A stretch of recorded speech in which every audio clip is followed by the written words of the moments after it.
Molt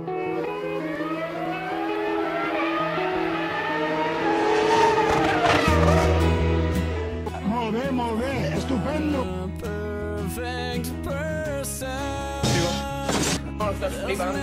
¿Volverás a ser piloto oficial? Cada noche me veo volviendo a competir.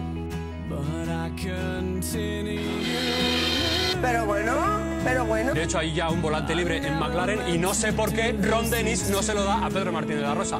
Tela, ¿eh? Es un encanto de tipo. Todos hemos cometido errores. Se da cuenta que así no, que no va bien. Un sueño. Ser campeón del mundo de Fórmula 1. Hi ha molta maldat en este món. Te voy a decir una cosa. Jamás he jugado a la PSP. Yo estoy flipando ahora mismo. Vamos a ver, ¿no? Lo importante es tener uno. No, de momento no lo tengo, pero estoy en ello.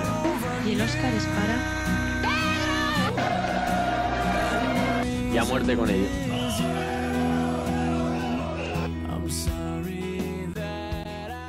Gracias.